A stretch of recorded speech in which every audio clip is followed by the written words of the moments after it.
Hey, gentlemen, I am actually taping, so don't make me like yell at me like Kay Sanderby.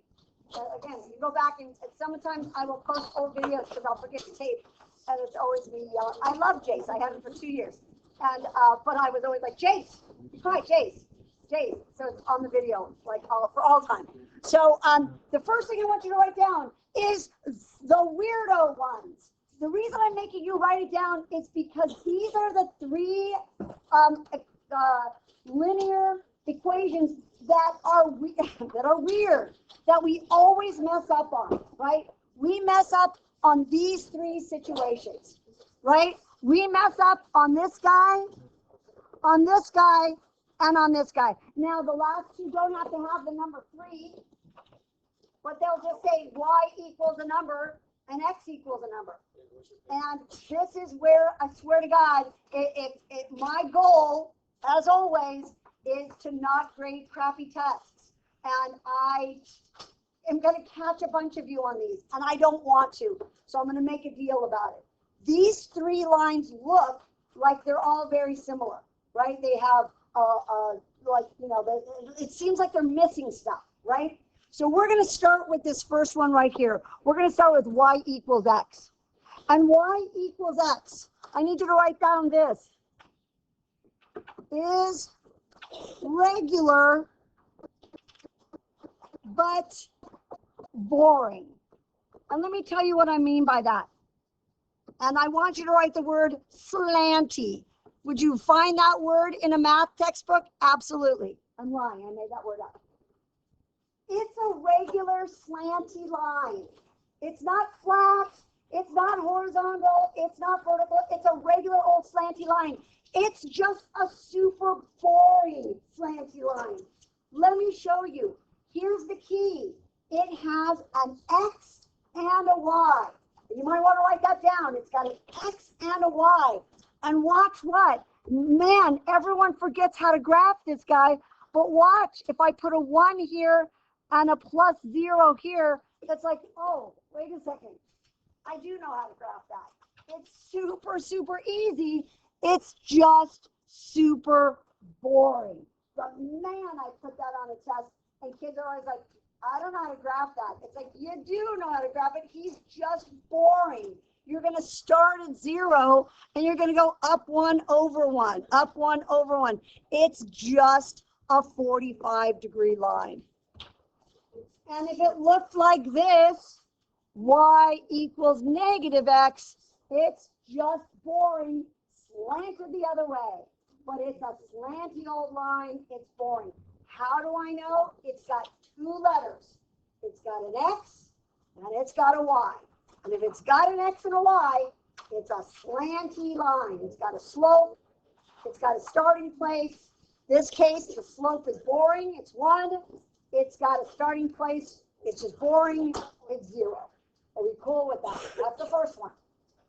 Now, the next 2 that we're going to talk about are the ones that are important. Well, I love them all. Here's what. These ones are missing a letter. That means they're weirdo problems. They will either be flat or they will be straight up and down.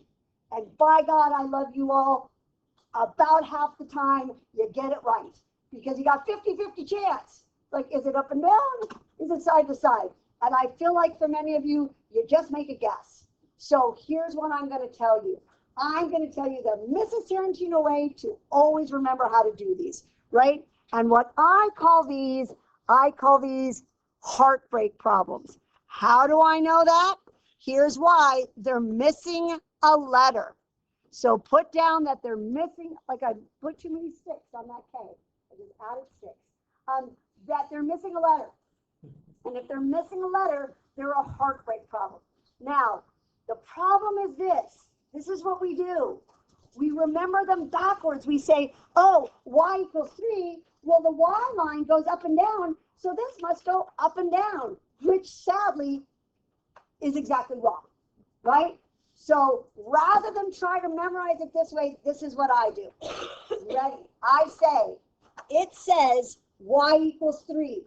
I want you to put your pencil like, so to make a little T-chart, a little, do this on your paper. Doesn't have to be fancy like this, just like that.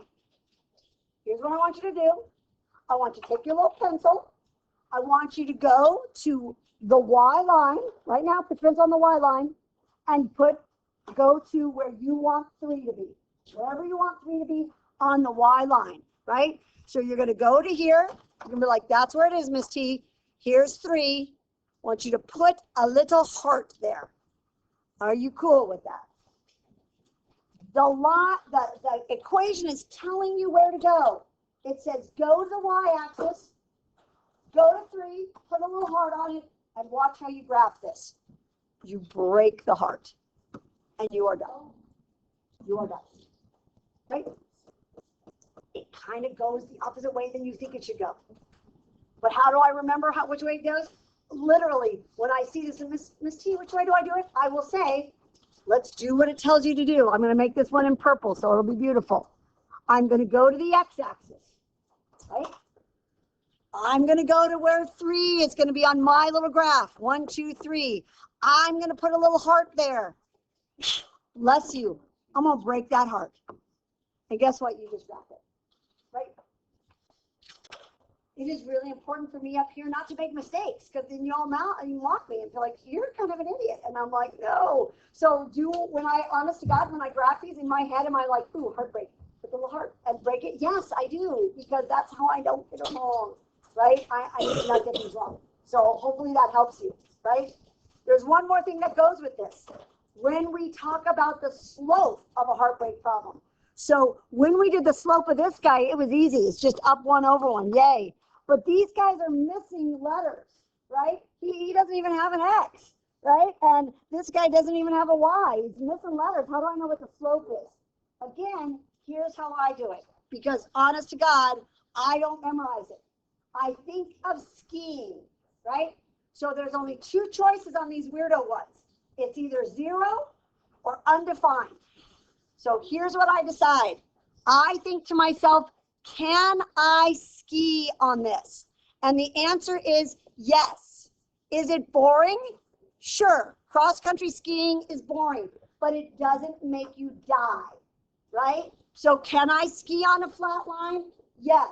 So the slope is 0 because it's boring, but it's not dying. On this one, here I am. I'm going to try to ski on it. I'm going to show you what happens. Ah! There's my little face. Ah! And then look, here's blood, because I'm going to die when I get down there. Ooh, here are my little body parts. Ah, and a leg and an arm, right? Like, it's bad.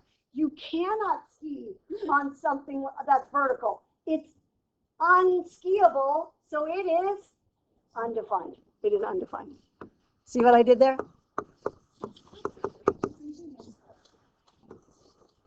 Unskiable, undefined. Do you have to draw the blood? Sure, because that's the fun part. Look at the map, right? So, do we need to know this pretty well? Yeah, I'm like, okay, which one is 0 slope? Which one is undefined, right? So, that's how I do it. I literally feel like that's undefined. Maybe other teachers have told you to memorize it. Maybe you have. Yay for you. I have not. This is how I do it. We're good? Nice. Okay. Second thing we're doing, our last way of graphing. Yes. Okay. The last way to graph, write this down, is using intercepts. Now, I got to be honest. You don't love this way, but that's a shame, because I would have done the problem that we started with intercepts. And I think I would have been faster than you. I would have been faster. Not because I'm a genius, but because intercepts are kind of nice. We just don't like using them. We always feel like, no, y equals mx plus b. And it's like, try an intercept, man. It's a nice way of doing it. But there's a trick with intercepts. And here's what I need you to write down. I literally need you to write down. You don't have to say, Mr. Intercept, good to meet you. The problem in the beginning, the thing I asked about tomatoes was a real thing. So I am old. I'm 61. So it's not a surprise that both, like, my kids don't have grandparents anymore because I'm old, right? Like, my son is 30, and my parents have both passed away. But my cute little mom she was like the best mom. She genuinely was the cutest little mom.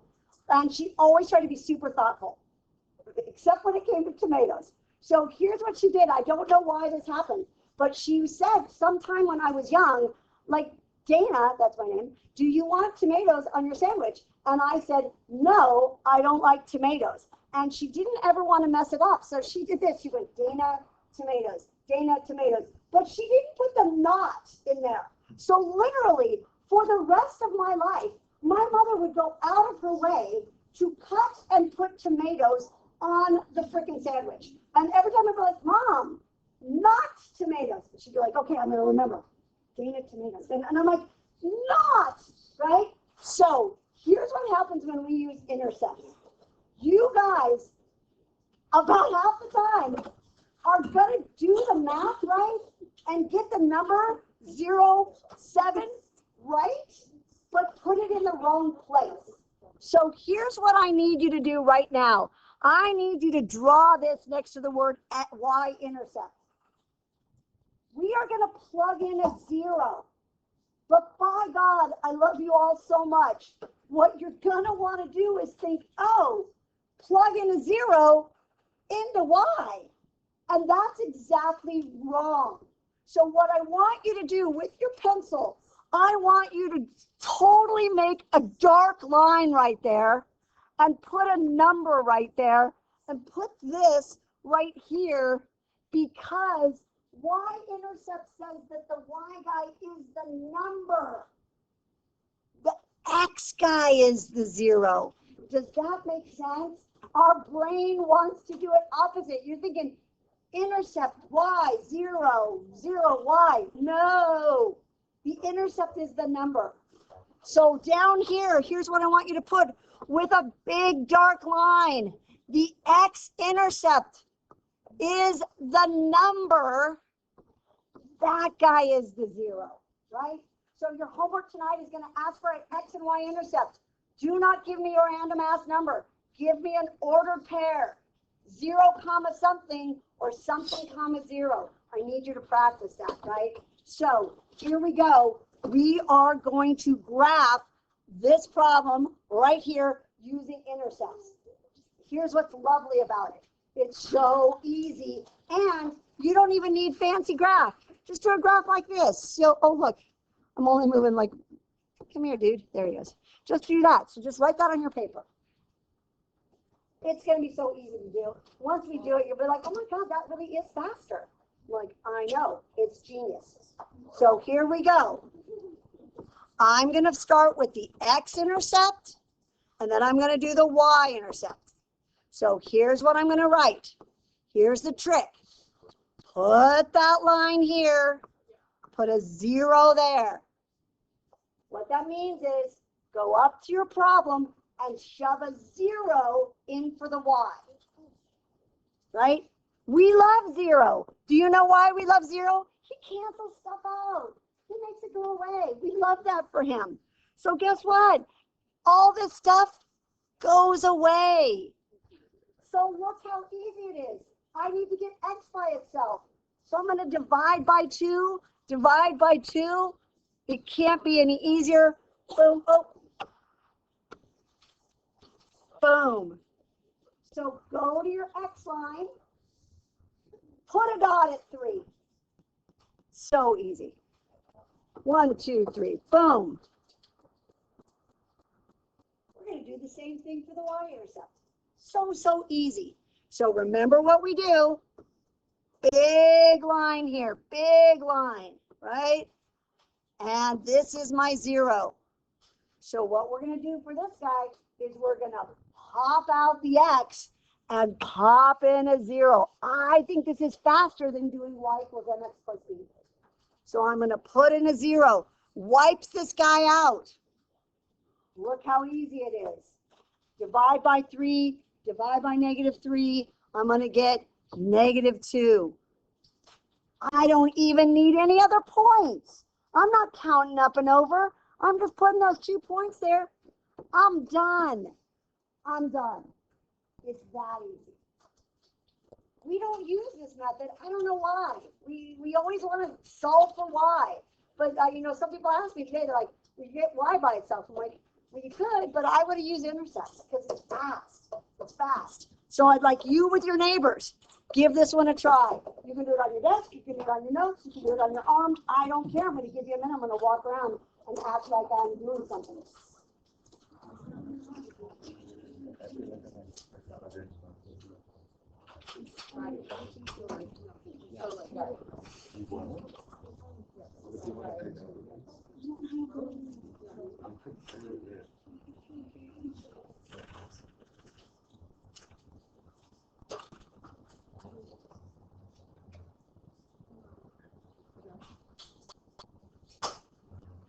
And I don't really care if you find the X intercept first or the Y intercept first. I really don't care. Just remember, if you plug in 0 for one letter, mine in the other letters. I just think it's you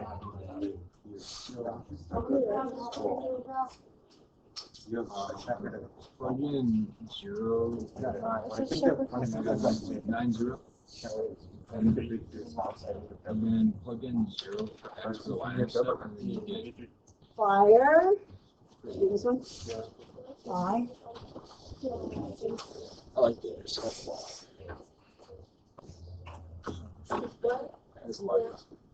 I'm gonna go ahead. I'm gonna put in a 0 for here and get this guy. Boom. I always just start with X intercept. You can do whatever you want. I don't care. So watch what happens. It wipes this stuff out. It wipes it all out. Oh my gosh. That's so easy. I just get 9. And I'm just going to come over here. 1, 2, 3, 4, 5, 6, 7, 8, 9. Boom. And then I'm going to do this guy. I'm going to plug in 0 for X. And then I'm going to divide by -3, divide by -3. I get -3. 1, 2, 3. That's it. Honest to God, I am done and graphed faster than it would have been just to start moving stuff around, right? I am done and graphed. And there's a lot better chances I'm going to make, like I'm not going to lose negatives and stuff like that. I like intercepts. This next one's a trick. This bad boy is a trick. I don't actually need you to do it the intercept method. I'd like you first to just graph it. And I want you to look at it. It's missing some stuff. It's missing an X. So what kind of problem is this? It's a heartbreak problem. Get the Y on one side and the number, graph it, and then let's see if we can talk about the fact that one of the intercepts is missing. So see if you can't talk to your neighbors and figure out what intercept is missing. There's an intercept that's not showing up here. Which one is it? Be careful when you move this over, it becomes positively. This is why she's going to find this because you want to get Y by itself on this one. You can use intercept 16. Y equals 3.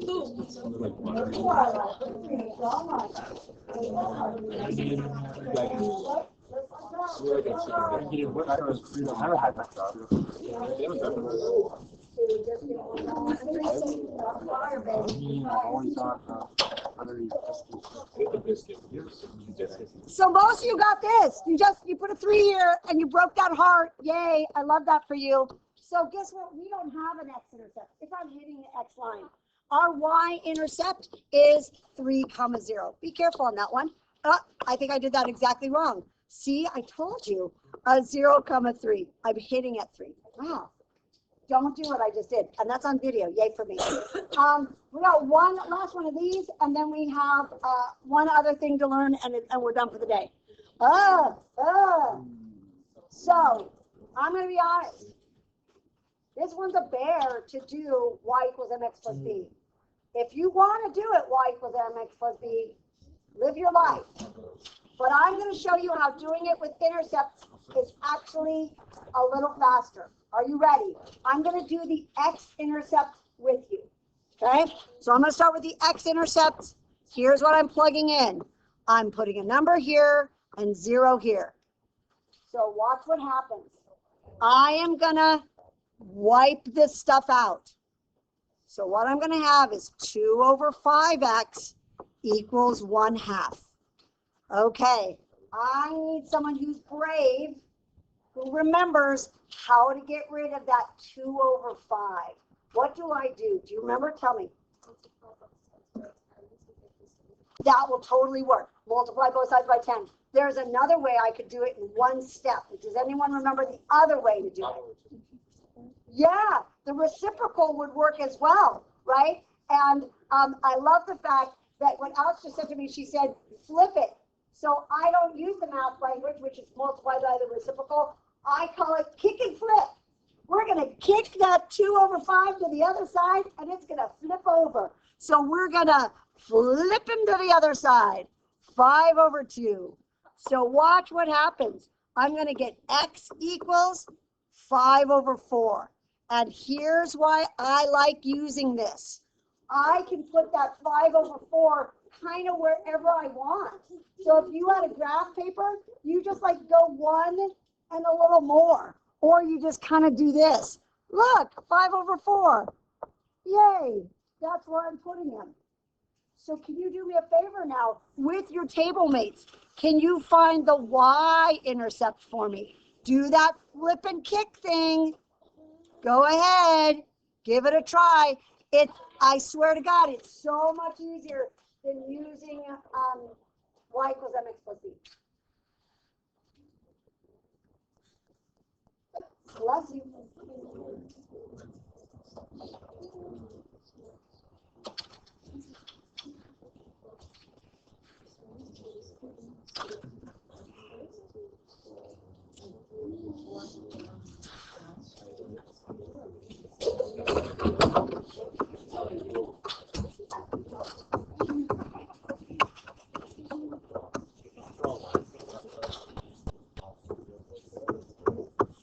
Guess what? I'm just putting it right here.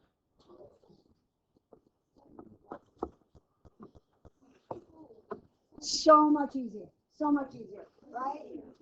So I know we always want to go to y equals mx plus b, but it's kind of nice. Okay, I got one last thing to tell you. It's going to take me 2 seconds. That's a lie, 2 minutes. Here we go. Last thing to write down on your paper. Wow, didn't make it? Oh my God, you know what? You can't throw it and suck. So, I know. So here's the last thing. In math, I'm going to ask for zeros of things. And you're going to think, what does that mean, Miss T, exactly? Sometimes I will say, find the solution. Sometimes I will say, find the root. And sometimes in pre-calc, we say, find the zeros. And it means the same thing. The zeros are, and you're going to write this down, the x-intercept. In other words, plug in 0 for y. I don't like that problem. I'm putting a new problem up. And if you're like, Miss T, I just wrote it down. Shut up. I don't like it. I'm going to change it around a little bit. It's so much easier. That one's so much easier. So if I said, hey, you guys, find the 0 for this function, here's what you're going to do. You're going to say, oh, that means plug in 0 for y. But the first thing you're going to say is, Miss T, there's no damn y on here. You know where the y goes. The y goes here. Yay. And then you're going to say, oh, that just means plug in 0 for y. Boom. And then you're going to say, oh, Miss T, that means just solve for x. So could you do me a favor with your neighbors while I'm passing out your homework? Could you move that 5 over? Could you flip that 1/3 to the other side? Do that flip and kick to figure out what the 0 of this calculate is.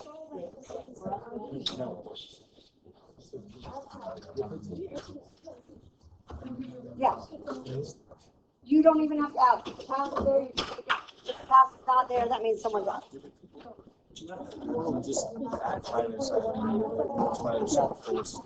Yes, perfect. Did you get 15? Is it positive 15 or negative?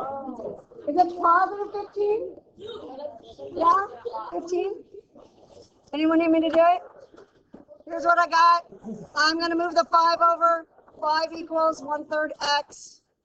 I'm going to times by 3 over 1. Yeah. Goodbye, friends at home.